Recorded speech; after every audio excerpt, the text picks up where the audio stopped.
പെരിന്തൽമണ്ണ നഗരത്തിൽ മാനത്തുമംഗലം ജംഗ്ഷനിലെ റോഡിന്റെ ശോചനീയാവസ്ഥ പരിഹരിച്ച് ഗതാഗതക്കുരുക്ക് ഒഴിവാക്കണമെന്ന് all Kerala tailors association Perinthalmanna area സമ്മേളനം ആവശ്യപ്പെട്ടു.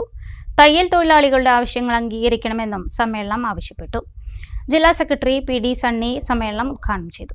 പെരിന്തൽമണ്ണ നഗരത്തിൽ മാനത്തുമംഗലം ജംഗ്ഷനിലെ റോഡിന്റെയും സമീപത്തെ പാലത്തിന്റെയും ശോചനീയാവസ്ഥയ്ക്ക് പരിഹാരം കാണണമെന്നും ഗതാഗതക്കുരുക്ക് ഇല്ലാതാക്കണമെന്നും all Kerala tailors association Perinthalmanna area സമ്മേളനം ആവശ്യപ്പെട്ടു.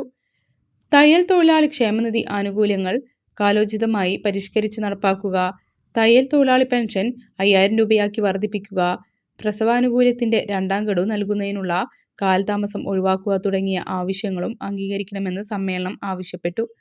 അലങ്കാർ ഓഡിറ്റോറിയത്തിൽ ചേർന്ന സമ്മേളനം ജില്ലാ സെക്രട്ടറി പി.ടി. സണ്ണി ഉദ്ഘാടനം ചെയ്തു. കഴിഞ്ഞ 3 വർഷക്കാലത്തിൽ സംഘടനാ പ്രവർത്തനത്തിന്റെ അടിസ്ഥാനത്തിൽ അടുത്ത 3 വർഷക്കാലത്തേക്കുള്ള സംഘടനയെ നയിക്കുന്ന കമ്മിറ്റിയെയും അതിന്റെ ഭാരവാഹികളെയും തെരഞ്ഞെടുക്കുന്ന ഒരു പ്രക്രിയയായി ഉൾപ്പെട്ടതാണ്. അങ്ങനെ കഴിഞ്ഞ 3 വർഷക്കാലത്തെ അനുഭവത്തിന്റെ അടിസ്ഥാനത്തിൽ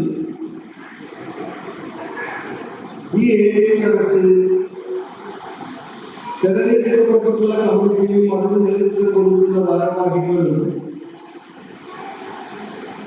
എങ്ങനെ പ്രവർത്തിച്ചു എന്നുള്ളത് നമ്മുടെ അനുഭവങ്ങളുടെ അടിസ്ഥാനത്തിൽ വിലയിരുത്തി നമുക്ക് എന്തെങ്കിലും വിമർശനങ്ങൾ ഉണ്ടെങ്കിൽ അത് ഉന്നയിക്കാൻ ഏരിയ പ്രസിഡന്റ് പി.ടി. രാജു അധ്യക്ഷത വഹിച്ചു. ഏരിയ സെക്രട്ടറി കരിമ്പനക്കൽ മുസ്തഫ പ്രവർത്തന റിപ്പോർട്ട് അവതരിപ്പിച്ചു. ഏരിയ കമ്മിറ്റി അംഗം സുബ്രഹ്മണ്യൻ അരീക്കൽ സംഘടനാ റിപ്പോർട്ടും അവതരിപ്പിച്ചു.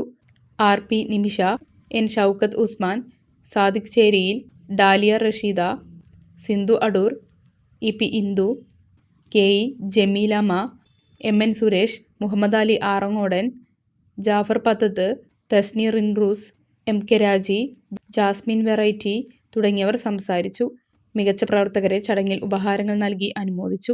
എരവിമംഗലം, പാതായ്ക്കര, കക്കൂത്ത് യൂണിറ്റുകളിൽ നിന്നായി 650 പേർ സമ്മേളനത്തിൽ പങ്കെടുത്തു. പി.ടി. രാജുവിനെ പ്രസിഡന്റായും കരിമ്പനക്കൽ മുസ്തഫയെ സെക്രട്ടറിയായും സമ്മേളനം വീണ്ടും തിരഞ്ഞെടുത്തു. എൻ. ഷൗക്കത്ത് ഉസ്മാനാണ് ട്രഷറർ.